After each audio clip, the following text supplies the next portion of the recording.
कांग्रेस जिले जिले में प्रदर्शन कर रही है वोट चोरी का मुद्दा लेके। वो कहते हैं कि वोट चोर गद्दी छोड़ी स्लोगन है दरअसल।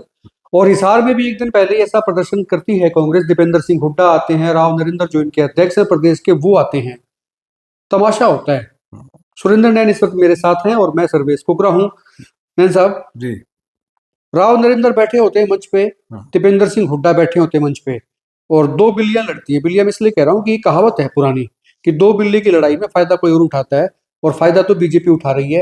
कांग्रेस के लोग लड़ रहे हैं।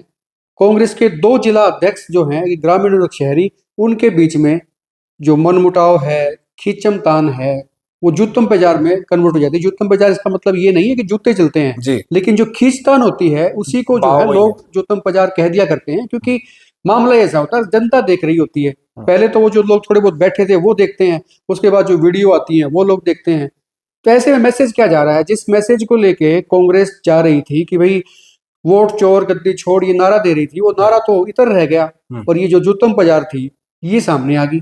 देखिए सुरेश जी, आपने बिल्कुल ठीक कहा। और चाहे कोई भी पार्टी हो, कोई भी नेता हो, कोई भी कार्यक्रम हो, जहां जहां इस तरह के क्रियाकलाप होते हैं, जहां जहां इस तरह की घटनाएं सामने आती है, तो वो कहीं ना कहीं मेन प्रोग्राम को डिफोकस जरूर करती हैं, प्रभाव पड़ता है।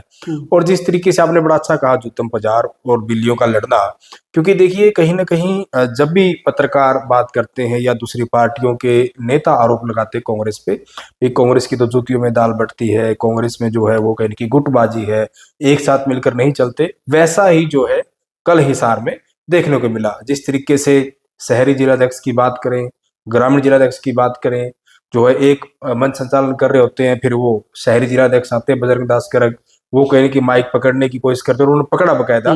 वो तो जो आपके हांसी से प्रत्याशी रहे राहुल वक्कड़, उन्होंने उस माइक को थोड़ा सा साइड में कर लिया ताकि आवाज डायरेक्ट वो कैच ना करे, क्योंकि माइक पहले नेताओं में कुर्सी की लड़ाई होती थी, अभी माइक की लड़ाई हो रही है। माइक की है तो माइक मेरी तरफ या आपकी तरफ? हाँ, माइक छीना झपटी। और ये है किस लिए? सिर्फ अपनी कहीं ना कहीं जो नेता आ रखे हैं उनके सामने बड़ाई दिखाने के लिए। मतलब कम से कम ऐसे मौकों पर एक तरफ आप ये कह रहे हैं कि हम जनता की लड़ाई लड़ रहे हैं, संविधान को बचाने की लड़ाई लड़ रहे हैं, और इसमें संविधान की जनता की कहां लड़ाई है? तब तमाशा दिखा रहे हो। कम से कम ऐसी चीजों से बचना चाहिए। ठीक है, आपके नेता है, आपका उनका आप आदर करिए, मान सम्मान करिए, सारी चीजें करिए, जो आपको फीडबैक देना वो भी दीजिए, किसी की बुराई अच्छाई करनी वो भी कीजिए, पर्दे में कीजिए, कान में कीजिए। आपने इतने कार्यकर्ता बुला रखे और तमाम मीडिया के कैमरे आपके ऊपर तने हुए हैं, और आप इस तरह के मतलब वो चेयर करें, वो भी कब? जब जब से ये जिला अध्यक्ष बने हैं हरियाणा में, जब से 11-12 साल बाद संगठन बना है, पहला ऐसा मौका था जिसमें दोनों जिला अध्यक्ष एक मंच पर थे, लेकिन एक मंच पर आकर वो बिल्लियों की तरह लड़ते रहे। तो एक मैसेज थोड़ा सा कहने की डाइवर्ट होता है। दो तरह के खेल हो रहे थे। एक तो खेल यही हो रहा था कि अध्यक्ष लड़ रहे थे, उनके साथ में पार्टी कार्यकर्ता भी लड़ रहे थे। जो उनकी लॉबी का था वो उसको डिफेंड करने की कोशिश कर रहा था, इनकी लॉबी का था वो सारन साहब थे, वो इनकी लॉबी के इधर डिफेंड करने की कोशिश कर रहे थे। और दूसरी लड़ाई जो थी ना वो फोटो खिंचवाने वालों की थी। ये कई लोगों ने कमेंट भी किए, कहते भाई हुड्डा साहब को, यानी कि दीपेंद्र सिंह हुड्डा को, इन लोगों से बचना चाहिए। जो ये जो फोटो के जो लोग आते हैं, फोटो स्टाइल लेने आते हैं, ये दूसरे लोगों का रास्ता रोकते हैं। जो एक आम आदमी है, एक नया आदमी जुड़ना चाहता है उनसे, उनको देखने आया है, सुनने के लिए आया है, उनके बीच में ये जो है दीवार खड़ी करते हैं। कल भी यही हो रहा था। जो पारंपरिक जो रहते हैं कि भी हाँ मेरा नेता आया है तो मैं उसकी हाजिरी मारा, और हाजिरी मार के वहीं पे जम जाऊं मंच के ऊपर ही। वो लाइन लगा के यूं बैठ जाते हैं जैसे गमले हो, जैसे रेस्ट हाउस के गमले होते हैं ना, उसी तरह से बैठ जाते हैं वो उस स्टेज के किनारे किनारे सारे के सारे कार्यकर्ता। भाई क्या है आप इधर आगे बैठ जाओ। देखिए सुरेश जी, आपकी बात ठीक है, और इसके दो पहलू में देखता हूँ। दीपेंद्र सिंह हुड्डा जैसे कल आए थे, और उनके प्रदेश अध्यक्ष राव नरेंद्र सिंह, और पूरा हरियाणा जानता है, और ये बात कही भी जाती है कि दीपेंद्र हुड्डा का नेचर बड़ा सॉफ्ट है। लेकिन इसमें दो बातें मैं आपको बताना चाहूंगा। कई बार सॉफ्ट नेचर की वजह से हमें नुकसान भी हो जाता है, और सॉफ्ट नेचर से फायदा भी मिलता है। देखिए उनका कोई चाहने वाला है, जानने वाला है, वो किसी भी लेवल का नेता हो सकता है। वो हो सकता है उसने चुनाव लड़ा हो, विधायक रहा हो, ना रहा हो, या फिर तैयारी कर रहा हो, वो कहीं ना कहीं उसको अपने नेता को नमस्ते करने जाता है, हाथ मिलाने जाता है, फोटो खिंचवाने जाता है, उसको मना नहीं करते, उसके वो करते हैं।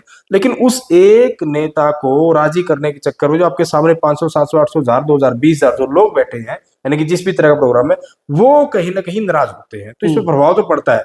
तो नेताओं का भी ये बनता है कि अगर जिस तरीके से प्रोटोकॉल में बना दिया जाए, देखो इस मामले में बीजेपी के बारे में ये कहना चाहूंगा मैं कि कम से कम बीजेपी पार्टी ऐसी है कि जो उनका प्रोटोकॉल होता है, और देखिए बार बार अनुशासन की बात कही जाती है, हम्म। कोई भी संगठन हो। और देखिए संगठन जो है वो असल रीढ़ की हड्डी होता है किसी भी पार्टी के लिए। संगठन बहुत मजबूत होता है जब आपके पदाधिकारी होंगे, प्रोटोकॉल होगा भी किसको आना है, कब आना है, तो एक अच्छी गरिमाई परिस्थिति बनी रहती है। और जो सामने वाले दर्शक हैं या आपके वर्कर हैं वो भी कहने की शांति से उनको वो भी तो देखेंगे ना, तो एक ठीक मैसेज आता है। लेकिन ये जो इस तरह की चीजें होती हैं, स्टेज कैप्चर कर लेना, एक दूसरे को तू तड़ा करना, धक्के मार देना, गिरा देना या गिरते गिरते बचना, इन चीजों से बचना चाहिए। लोग इन चीजों को जो है अच्छा नहीं कल मानते। तो वो एक बुजुर्ग जो है ना, वो कई बार उन्होंने बीच में से उठ के चिल्ला चिल्ला के भी कहा, अरे बोला कि तो दीपेंद्र, बोला इनसे बच ले, बोला ये लोग तो नाश करने वाले हैं, बोला जी। ये आके 4 10 20 लोग जो है ना भीड़ इकट्ठी करते हैं, यही चेहरे हैं, ये हर जगह यही पहुंच जाते हैं, और हम जैसे लोग जो है वो देख नहीं पाते। मतलब वो कह रहे थे,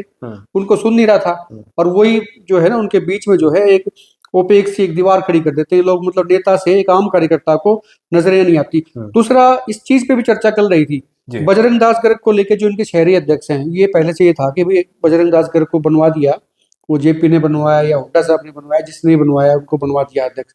ये भीड़ कहाँ से लाएंगे गर्ग साहब? भीड़ तो इनको रोज चाहिए। तो ये इम्तिहान सा भी था कि भाई पहली बार एक प्रदर्शन कर रही है कांग्रेस में, जिसमें दीपेंद्र सिंह हुड्डा आ रहे हैं अध्यक्ष बनने के बाद में, तो क्या होगा? काफी लोग कह रहे थे कि तैयार अनिल मान भीड़ नहीं लेके आता तो बोला इनकी बद पिट जानी थी वैसे भी। हालांकि उसके बावजूद भी जो है कुर्सियां काफी खाली थी। सुरेश जी आपने बड़ा अच्छा पॉइंट ये उठाया है।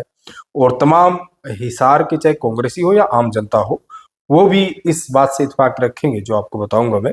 देखिए ये बिल्ली वाली लड़ाई थी, ये चली माइक तक सीमित थी, लेकिन असल रूप की आखिर जनता है, जनता में कहीं ना कहीं प्रजातंत्र में दिखाते के साथ लोग कितने हैं, भीड़ कितनी है, बिल्कुल। सिरों की गिनती कितनी किसकी ज्यादा है, यही तो होता ना कि यही मैं होता लेके आया हूं। हुआ क्या, अनिल मान का आपने नाम बोल भी दिया और मैं कहने वाला भी था, जो कल की भीड़ थी उसमें से मैक्सिमम यानी क्योंकि मैंने टटोल के देखा कईयों को, मतलब कहाँ से आए हो, मैं किसके बता साथ रहा आए हो, कहता मान के साथ आए हूँ, हैं। मैं साक्ष्य बताऊंगा, कम से कम 60 से 70%, यानी कि 70 पैसे में अनिल मान और बाकी 30 पैसे में बाकी सारे। उसमें जबकि विधायक भी आ गए, तीन हारे विधायक भी भी आगे, भी आ गए। 3 विधायक आगे, एक स्थानीय एमपी आगे हिसार जिले के। 8 नवंबर को अनिल मान ने प्रदर्शन किया था, सेम यही रूट था, ऐसा ही कार्यक्रम था, मुद्दा भी यही था। यही था। वो तमाम मीडिया वालों ने कवर किया, मैंने भी कवर किया, आपने भी देखा। तो कहीं ना कहीं वो कितने दिन पहले, मतलब 12-14 दिन पहले, तो जो 8 नवंबर को जो प्रोग्राम किया अनिल मान ने, उसमें जो भीड़ थी वो प्योरली नलवा हल्के की थी। और वो लोग आइडेंटिफाई हो जाते हैं क्योंकि हमारे पास वीडियो होती है, सारे के सारे देखते हैं। तो जो जोश था उस भीड़ का, और अभी जब अनिल मान चल रहे थे उनके साथ जो लोग आए थे, गाड़ियां खड़ी हो रही थी, बकायदा पोस्टर लगे थे, पता लग जाता लोगों का। तो सबसे ज्यादा भीड़ लाने में जो है वो कामयाब अनिल मान रहे। और ये कोई पहला मौका नहीं था, ऐसा नहीं है कि हम इस एक प्रोग्राम के लिए बता रहे हैं, पहले भी जो रैलियां, वो भूपेंद्र सिंह हुड्डा की सेक्टर 1-4 में रैली हुई थी चुनाव से पहले थी। मेरे हिसाब से उस रैली को लंबे समय तक याद किया जाता रहेगा कि भाई सहार में भूपेंद्र हुड्डा की उस सन में बड़ी रैली हुई थी। मामले में उस शख्स की हमेशा ही तारीफ होती है कि अनिल मान के साथ में भीड़ चलती है, हाँ, वो ले आते ये हैं। ये चीज मैं मेरी बात पूरी कर लूं, ये चीज उन नेताओं को भी देखनी चाहिए कि जो विधायक बन गए हैं या बनते बनते रह गए हैं या विधायक बनना चाहते हैं, आगे चुनाव लड़ना चाहते हैं, टिकट की इच्छा रखते हैं, कि आखिर जिन लोगों की जिम्मेदारियां जयप्रकाश जेपी द्वारा लगाई गई थी स्थानीय सांसद द्वारा, कि भाई आपने जो है भीड़ लेके आनी है, ताकि जो हमारे पहली बार अध्यक्ष बनने के बाद आ रहे हैं राव नरेंद्र और दीपेंद्र हुड्डा, तो उनके सामने हमारा जो प्रदर्शन है वो बड़ा मजबूती से जाए। तो इसमें अगर हम रैंकिंग की बात करें, नंबरिंग की बात करें, तो अनिल मान सबसे आगे। क्योंकि मैंने ये देखा कि बहुत सारे नेता ऐसे थे जो पैंट की जेब में हाथ डाल के आगे थे, कहते मजे लेने बुला दिया, हम आगे 4 आदमी जो चेले होते हैं गाड़ी में बैठ के, एक गाड़ी में वो आ रहे होते हैं। और तो ऐसे कैसे चलेगा? मतलब कांग्रेस कैसे चल पाएगी? अगर ये 5 सीटर 6 सीटर सवारी गाड़ी तक सीमित रहेंगे तो कांग्रेस का हाल तो वही रहेगा जो बीजेपी। और एक मौका तो ऐसा भी आया था, अनिल मान को टोका था बजरंग दास गर्ग ने, बजरंग दास गर्ग को हड़का दिया था अनिल मान ने मन से ही, कहता गर्ग साहब आप रुकिए जरा, मेरे को बोलने तो बात रखने दो, मुझे बोला, बोलने दीजिए। बिल्कुल बोला। क्योंकि भीड़ वो आदमी लेके आता है यार, उसको बोलने से भी आप कहते हो भी नहीं नहीं नहीं बहुत हो गया, आप बैठ जाइए, तो भाई आप क्या है, आप मास्टर जी हैं, डिक्टेटर हैं, क्या है? लेकिन सर्वेश जी दुर्भाग्य है कि जो बाकी नेता हैं जो जी हजूरी करने को ही राजनीति मानते हैं, वो उनके कान पे जूरी रेंगनी। देखिए कुछ दिन पहले जब कांग्रेस भवन हिसार में मीटिंग होती है, उसका एक वीडियो वायरल हुआ, वो आपने भी देखा, सबने देखा, सब लोगों ने बात रखी। अनिल मान ने एक बात कही, क्योंकि आप अनिल मान का जिक्र कर, इसलिए मैं वो साक्ष्य बता रहा हूं आपको कि भाई कांग्रेस को मजबूत करो, हम सब कांग्रेसी है, जहां हमारे पदाधिकारी आदेश करेंगे नीलबान कुएं में बिछाड़ मार जाएगा, यानी कि पार्टी के लिए जो करना पड़ेगा वो करेगा। लेकिन भाई ये जो गुटबाजी है, ये इस तरह की चीज ये बंद करो। लेकिन वो ठीक है, बात अच्छी रखी, पार्टी प्लेटफॉर्म पे बात रखी, लेकिन नतीजा क्या निकला? अब जो ये प्रदेश अध्यक्ष हैं, ये इनका काम है देखने का। जो बड़े पदाधिकारी हैं, जिनके हाथ में कहीं ना कहीं बागडोर रहती है, जो अध्यक्षता कर रहे थे, उनका ये काम है कि आने वाले भविष्य में उन नेताओं को उसी तरीके का ट्रीटमेंट मिले, उसी तरीके की चीजें मिले कि जिस तरीके का वो कहने की मेहनत करे, जिस तरीके का रिजल्ट दे रहे हैं। अभी आपने प्रदेश अध्यक्ष की बात की, मैंने इनके जितने भी कार्यक्रम अभी देखे हैं और भी कई जगहों पे हुए हैं, चीजें हुई हैं, लाचार और बेबस एक छवि सी नजर आई चेहरे पे। मतलब वो कुछ करने की स्थिति में है नहीं, क्योंकि यहाँ पे हरियाणा में कांग्रेस को फिलहाल डोमिनेट कर रहे हैं भूपेंद्र सिंह हुड्डा और उनकी लोबी। रणदीप सुरजेवाला वो गायब से हैं, वो अपने काम से काम रख रहे हैं, ठीक है, बेटा विधायक बना दिया, वो मौज ले रहे हैं, तो उनको लगता है भी हाँ इतना ही काफी है उनके लिए। कुमारी सैलजा का देख लिया, पिछले विधानसभा चुनाव में लोगों ने, वो अपने जो खासम खास थे डॉक्टर जे चौधरी, उनको टिकट नहीं दिला पाई थी, तो लोगों को लगने लगा कि यार इनमें दम नहीं है। इसमें सच्चाई भी है कि जब वो एक व्यक्ति को टिकट नहीं दिला पाती है तो क्या मतलब काहे की नेता प्रदेश हरियाणा की बात करती है, तो वो लोगों ने देख लिया भी नहीं, हाँ हुड्डा की चल रही है। लेकिन अब अध्यक्ष बन गए हुड्डा की गैर सहमति से, मतलब उनकी सहमति के बिना ही अध्यक्ष बन गए। भूपेंद्र सिंह हुड्डा चाह रहे थे कि राव दान सिंह अध्यक्ष बन जाए, उनपे स्टिग्मा लग गया भी नहीं नहीं ये मामले चल रहे हैं तो ये नहीं आएंगे इस कतार में, तो उनका अपना राव नरेंद्र का अपना भी कोई था ऊपर से जो लिंक थे, जुगाड़ था, जिसको भी जो आप नाम दे, वो बन के आ जाते हैं। अब राव नरेंद्र की मजबूरी है कि भूपेंद्र सिंह हुड्डा के बिना वो चल नहीं सकते। आप किसी कार्यक्रम में आप कार्यक्रम कर लीजिए, लोग इकट्ठे नहीं होंगे तो भीड़ होती नहीं है। आप अशोक तंवर से लेके या उससे भी पहले तक के पिछले 5-6 प्रदेश तक उठाएंगे ना, सबकी यही कहानियां मुझे तो मिलेंगी। लगता है कि राव नरेंद्र डमी साबित। हाँ, इवन कुमारी सैलजा, जब कुमारी सैलजा जाती थी और जब कुमारी सैलजा कुछ प्रोग्राम उन्होंने चलाए पार्टी बैनर के नीचे, तो वहां पे कुमारी सैलजा कामयाब नहीं हो पाती सभी नेताओं को लाने में। और जहां भूपेंद्र सिंह हुड्डा का कार्यक्रम होता था विपक्ष आपके समक्ष या कोई और कार्यक्रम, वहां जो है तमाम नेता आते थे, कुमारी सैलजा वहां नहीं जाती थी। या उससे पहले अशोक तंवर की बात कर लीजिए, फूलचंद मौलाना, और आप उसके बाद अगर आ जाएंगे जैसे कुमारी सैलजा के बाद उदय भान और फिर ये राव नरेंद्र। तो कहीं ना कहीं जिस तरीके से भूपेंद्र सिंह हुड्डा, आप जो कह रहे हो कि ये नरेंद्र जो है प्रदेश तक डमी साबित हो रहे हैं, भूपेंद्र सिंह हुड्डा का कद बड़ा है। और आपके सवाल को मैं दूसरे तरीके से इसका जवाब देना चाहूंगा, मतलब परफेक्ट तरीके से। देखिए, सबकी अपनी अपनी आस्थाएं होती हैं, सबके अपने अपने नेता होते हैं। भूपेंद्र सिंह हुड्डा के भी बहुत सारे चाहने वाले हैं, बहुत सारे दुश्मन भी है। कुमारी सैलजा की भी अपनी फैन फॉलोइंग है और नेगेटिविटी भी है। लेकिन आपका जो निशाना था चंडीगढ़ फतेह करना, सरकार बनाना, वो नहीं आई, कारण कुछ भी रहे हो। लेकिन अगर आप कांग्रेसी हैं तो आप घर कैसे बैठ गए? ये बात रणदीप सुरजेवाला के लिए भी लागू होती है, कुमारी सैलजा के लिए भी। और हरियाणा के दर्शक जानते हैं, जो जो नेता अपने घर में बड़ा बैठा है या फिर अभी उसको जनता के मुद्दों से कोई सरोकार नहीं है, या फिर जो नेता ये सोचते हैं कि यार अभी तो लंबा समय पड़ा, अभी देखेंगे, बाद में देखेंगे, वह हुड्डा ही फैमिली क्यों बाहर निकल रही है, ये भी अपने अंदर बैठ सकती है। भूपेंद्र हुड्डा भी ठिकरा फोड़ दिया ना प्रदेश की जनता ने या फिर उनके खिलाफ लोग। मैं भूपेंद्र सिंह हुड्डा की कोई तारीफ नहीं कर रहा, मैं फैक्ट बता रहा हूं कि जो नेता ये कहते हैं कि असली हम है और ये फर्जी है, जो अपने आप को लॉयल्टी बताते हैं कि हमारी आस्था सिर्फ और सिर्फ कांग्रेस में है, तो फिर ये जो मुद्दे हो रहे हैं इन पे कांग्रेस के लिए वो क्यों नहीं कोई बड़ा प्रदर्शन, कोई बड़ी चीज क्यों नहीं कर पा रहे, बड़ा कार्यक्रम क्यों नहीं कर रहे, उन पर सवालिया निशान खड़े होता है। और जो कर रहा है तो ये आखिर क्या कर रहे हैं, क्योंकि चुनाव में तो वक्त अभी बाकी है। तो जनता सब देखती है। और देखिए, राजनीति में ना कोई परमानेंट दोस्त दुश्मन नहीं होता। जनता के लिए जब जब जहां जहां जरूरत पड़े, जैसे बाढ़ का मामला था, बाढ़ आई हरियाणा में, या किसान दुखी हुए, या और भी समय समय पर चीजें आती रहती हैं, बेरोजगारी का मुद्दा है, तो इन मुद्दों पे कोई पार्टी हो, कोई संगठन हो, कोई नेता हो, जी जान लगाकर जो है जनता की बात उठानी चाहिए। आपने सही कही है। अब कल प्रदर्शन था कांग्रेस का, कुमारी सैलजा हिसार भी आती है, क्योंकि वो हिसार जिला ही उनका गृह जिला भी है, वहां पे उनकी कोठी है, उनका गांव जो है उकलाना में पड़ता है, वहीं से हैं, वो सारी चीजें हैं। रणदीप सुरजेवाला भी यदा कदा आते रहते हैं।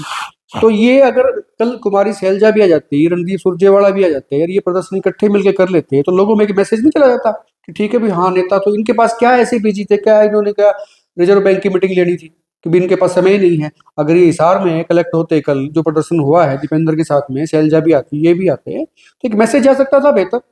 मुझे लगता है कुमारी सैलजा के लिए गृह जिला सिर्फ चुनाव के टाइम में होता है, जब टिकटें बांटनी होती तभी होता है। मैं जो आपकी बात समझ पा रहा हूँ, हरियाणा में 2-3 बड़े नेता हैं, बड़े घरानों के हैं। टिकटें बांटनी होती, या फिर ये जो अध्यक्ष बने थे उस वक्त ये टांगड़ाई होती कि मतलब वही बात है, हमको भी एडजस्ट भाई कर दो, जहां बांटने एडजस्ट तो कर दो लेकिन काम नहीं करना। जहां बांटने की बात आती है उसी टाइम याद आता है, जबकि उनका गृह जिला है, जिन जहां उन्होंने टिकटें मांगी और जिनके लिए वो लड़ी, एक तो उनमें कुलाना विधानसभा जो कि मेरी विधानसभा भी है, उनकी गृह मतलब आप विधानसभा कह सकते हैं, नारनौल के लिए वो अड़ी। तो जैसे हिसार की बात करें तो जहां जहां के लिए वो अड़ रही थी, क्योंकि देखिए अंबाला से वो ठीक है पार्टी जहां भेजती वहां से सांसद बनी, पहले सिरसा से बनी, उनके पिताजी सिरसा से सांसद रहे बहुत बार, लेकिन आपका गृह जिला है वहां आपको ध्यान देना चाहिए। तो इसमें आप ठीक कह रहे प्रदर्शन था, और वो कह रहे कि मैं तो पार्टी के प्रोटोकॉल को मानती हूँ। अगर वो पार्टी के प्रोटोकॉल को मानती है, अब इसमें एक और बड़ी बात बताता हूँ, जो हरियाणा के प्रभारी हैं बीके हरिप्रसाद, उन्होंने बृजेंद्र सिंह की यात्रा को कहा कि ये आधिकारिक यात्रा नहीं है, ये उनकी निजी यात्रा है। कुमारी शैलजा उसमें जाती है, ये उनका विवेक जा सकती है, कौन रोक सकता है। लेकिन जब राहुल गांधी के दिशा निर्देश पे जो नए प्रदेश बनाए गए हैं राव नरेंद्र सिंह, उनके नेतृत्व में हर जिले में जो कहीं न कहीं जो इनका मुद्दा है वोट चोरी वाला, इस पे जब प्रदर्शन निकाले जा रहे हैं, तो ये तो पार्टी का आधिकारिक वही कह रहा हूँ कि भाई कि 5 के 5 सांसद आए वहां पे, 2 तो हो ही गए थे। हाँ। दीपेंद्र सिंह हुड्डा थे तो जयप्रकाश थे। हाँ। लेकिन शैलजा भी आ सकती थी वहां पे, आ सकती थी, बेशक सिरसा की सांसद है लेकिन हिसार से जुड़ाव है उनका, उनकी उनका मकान है, होम डिस्ट्रिक्ट पे, तो आ सकती थी। मैसेज आता था भी हाँ शैलजा और हुड्डा जो है की मंच पे हैं, तो एक बेटर मैसेज आता था जनता के बीच में। लेकिन ये कांग्रेस के लोग जो हैं यही कांग्रेस को खराब कर रही है, हिट विकेट होते हैं हर बार। कुमारी शैलजा ने मुझे लगता है अपने आप को आइसोलेट कर लिया, जैसे आपने रणदीप सिंह सुरजेवाला को उदाहरण दिया ना कि अब वो ज्यादा से नहीं आ रहे, और जब ये संगठन बना था तो उस टाइम उन्होंने हिसार में भी 2-3 चक्कर लगाए अपने लोगों को उड़वाना कैसे करना है, तो और भी जगह गए वो 2-4 जगह। चलो ठीक है, जाना चाहिए, नेताओं को कौन रोक सकता है भाई, सब जगह पूरा हरियाणा ही होता है उनके लिए तो। लेकिन जिसका गृह जिला है उनको भी ध्यान रखना चाहिए। ठीक है, उस मौके बनाए, आगे पीछे कोई बड़ी चीज ऐसी कर दे, क्योंकि देखिए कहीं ना कहीं जो एंड ऑफ रिजल्ट है वो जनता के लिए कर रहे हैं, या तो ये हो कि हम सिर्फ ड्रामा कर रहे हैं।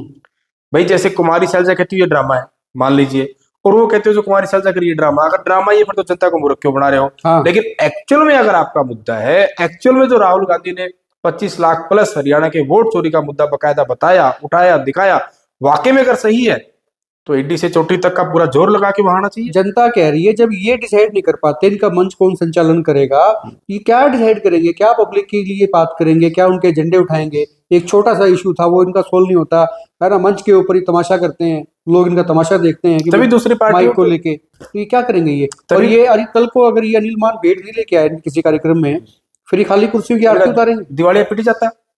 कल भी हालांकि कुछ कुर्सियां थी ऐसी, लोग धूप की वजह से जैसे चले गए थे, हमने भी मेरे पास भी साक्ष्य वीडियो मैंने बनाई थी, वो भी उस वक्त के जब इनके प्रदेश अध्यक्ष मन से बोल रहे थे, क्योंकि उनका आखिरी भाषण था, उसमें आधी कुर्सियां खाली हो चुकी खाली थी। हाँ, तो कहीं ना कहीं अनिल मान जो मतलब भीड़ लेके आए थे, लोगों को लेके आए थे, क्योंकि वो नलवा इलाका, वो नलवा ही है विधानसभा क्षेत्र, तो नजदीक भी है उनका, और बड़ी बात है नजदीक तो हिसार तो बिल्कुल नजदीक होगा। लेकिन जो बाकी आपके जो नेता हैं, 3 चुने हुए विधायक हैं, चाहे मैं आदमपुर से विधायक चंद्र प्रकाश की बात करूं, नारनौल से विधायक जस्सी पेटवाड़, कुलाना से नरेश सेलवाल, या फिर दोनों जिला अध्यक्ष, या फिर वो तमाम नेता जो कहीं न कहीं चुनाव में पिछड़, आप देखें रामनिवास घोडेला देखिए, वो दिखे नहीं, और उनका नाम ले दिया बिजलाल महबूबपुरिया ने, वो ग्रामीण अध्यक्ष है, उन्होंने कहा भी अब जो है रामनिवास घोडेला आएंगे। उनको सारा पता है कि रामनिवास घोडेला इस मंच पे नहीं है, और हो सकता है ये भी पता हो कि वो आएंगे ही नहीं, जो भी उनके फ्यूचर प्लानिंग है। मुझे ऐसा लगता है, क्योंकि देखिए आप भी इन चीजों को बड़ा बारीकी से पकड़ते हैं, मुझे ऐसा लगता है जानबूझकर रामनिवास घोडेला का नाम लिया गया था ये बताने के लिए कि जो आपके प्रदेश अध्यक्ष और दीपेंद्र सिंह हुड्डा आए हुए हैं, इनको पता लग जाए कि भाई वो नहीं आनी है, वो नहीं आ रहे हैं। हाँ, तो ये क्या है, मतलब खुद एक्सपोज कर रहे हैं। कुल मिला के कांग्रेस के 2 अध्यक्ष हैं हिसार में जिले के, और दोनों ही जो है नाकामयाब रहे हैं, उन्होंने अपनी भद पिट वाली मिट्टी प्रीत करवा दी कांग्रेस की। और आप कितना इत्तेफाक रखते हैं, आप खुल के कमेंट करें, वीडियो को शेयर करें।